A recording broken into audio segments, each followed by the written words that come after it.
দিনটা ছিল কোজাগরী লক্ষ্মী পুজোর দিন। সকাল সকাল আমি আর মা স্নান টান করে চলে এসেছি ঠাকুর ঘরে। এসেই আগেই ঠাকুর ঘর মুছে সুন্দর করে বাসনগুলো বেশ মেজে নিয়েছি। সেটা আর ভিডিওতে দেখানো হয়নি। তো তারপরেই মা পুজোর মোটামুটি জোগাড় করে দিল, এনে দিয়েছিল আমাকে বেশ কিছু সুন্দর সুন্দর ফুল, আর সেগুলোই আমি সুন্দর করে ফুলের সাজিয়ে সাজিয়ে রাখছিলাম। এরপরেই সমস্ত ফলগুলো আস্তে আস্তে কেটে নিচ্ছি।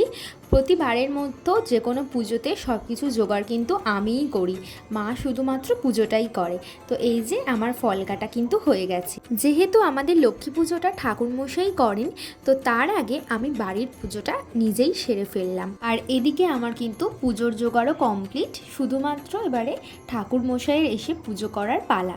জানো তো, আমাদের একটা খুব সুন্দর সাদা মূর্তির একটা লক্ষ্মী ঠাকুর ছিল, কিন্তু সেটা দুর্গাপুজোর অনেক আগেই ভেঙে গিয়েছে। তো সেই জন্য কালকে মা আবার গিয়ে এই সুন্দর মিষ্টি লক্ষ্মী ঠাকুরটা এনেছে, আর সাথে এনেছে ওই যে দূরে গণুদাদাটা। এদিকে কিন্তু ঠাকুরমশাই অনেকক্ষণ আগে এসেই পুজো শুরু করে দিয়েছেন। মা অঞ্জলি দেবে, আমি দেব না। তো আমি আর মা বসে বসে পুজো দেখছিলাম।